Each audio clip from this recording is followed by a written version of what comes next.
All right, well, companies like Costco and Delta, albeit private companies, aren't exactly reading the room with the whole Trump anti-DEI push.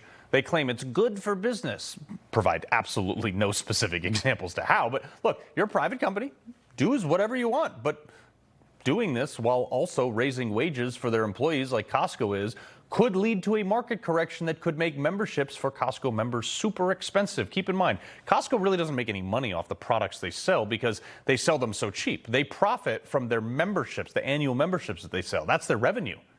Target, on the other hand, who used to produce like Pride clothes and flip and tuck bathing suits for, trans people and infants, they've learned from previous mistakes. They've announced that they'll be scaling back their DEI initiatives.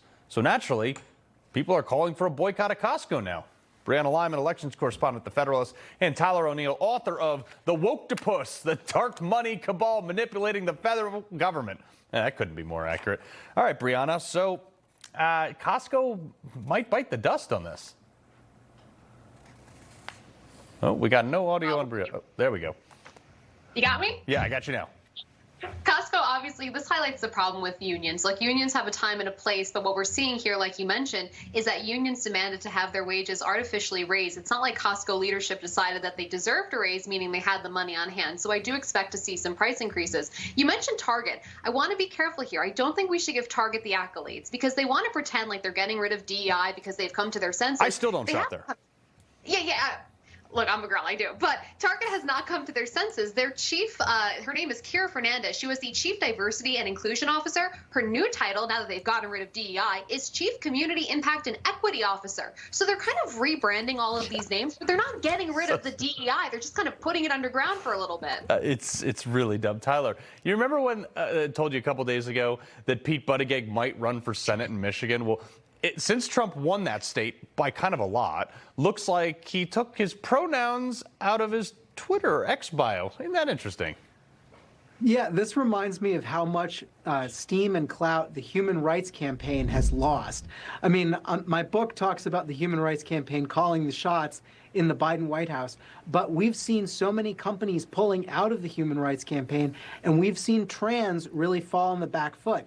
Now, I think woke is going to strike back. But it's really great to see even somebody like Pete Buttigieg, who has already attacked President Trump this week. But even Mayor Pete says no to the pronouns. You love to see it. Yeah. Brianna, according to a report, a top California military commander appointed by Gavin Newsom had a displayed flag, a gay pride flag in his office just before he was appointed to lead the California National Guard. This is back in 2022. This is the man in charge of safeguarding against wildfires. And he's also the one who got rid of a volunteer firefighting force months before the LA firefighters. He had that flag that says gay AF. You know, Carl, when I see things like this and I see the response we saw in California to the wildfires, I'm reminded that people, or Democrats, I should say, are not putting merits above all. They are putting, DEI type initiatives. This is clearly a gay individual. He probably fits some kind of check mark. But you know what he didn't fit? How to protect Californians from wildfires. And so I do hope that going forward during Donald Trump's term, we see a return to normalcy and a return to common sense. Priorities. Burn down gay flags. I don't know. So, Tyler, listen to this. This is a purple-haired mother of 2 trans kids complaining about a Kansas bill that would prohibit gender transition, as they call it, child mutilation, for children. Roll it. All were born and raised in Kansas. 2 of our children are receiving gender-affirming care. We will never forget the day he came home from school and told us, "I had the best day ever." The reason? He told his class he was a boy and asked to be called a new name. After his mental health was stabilized, he was diagnosed with gender dysphoria. Mental health was stabilized? It's unstable because of your mom. Yeah, can you say Munchausen by proxy? I mean, there is a case here that we've seen many of these very woke moms pushing gender ideology essentially on their children. And this all follows with the woke elites pushing it through the federal government, as I talk about in the book. But it's also, these kids are not waking up one day and saying, "Oh, I'm trans." They're being indoctrinated into this. And it doesn't just come out of nowhere. It comes from the woke left. Yeah, no, it seems simple. But Brianna, real quick before I let you go, I can't imagine you wanting to mother a child that way. Absolutely not. And she says that the mental health has been stabilized. Look, if you identify as transgender, you are mentally ill, and society has done a huge disservice to these individuals, because I don't mean that as an insult. They desperately need mental help. And what they're instead getting is a society that actually allows this to continue and leads to problems where kids are being, having healthy breast tissue cleaved off. That is unacceptable in 2025. Yeah. Well, Tyler, I want to go back to something that's a much more serious topic. So Andy No was on our show earlier. I believe it was on Monday or Tuesday, and he was talking about a trans terror cell. We were like way ahead of this, okay? And people were like, what, a trans terror cell, this Zizian group, and now it's gone mainstream.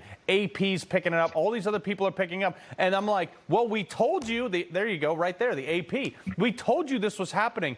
Is it time to examine, like, the mental health of trans people nationwide to see, like, is there an affinity to doing crazier acts when you're on these, literally hormone-changing medications? Oh, it's far past time. I mean, I've written many times about this, about how you have biological women who take testosterone. And I remember, I went through puberty as a man. You get flooded with testosterone. You do stupid things. You have to learn to control yourself.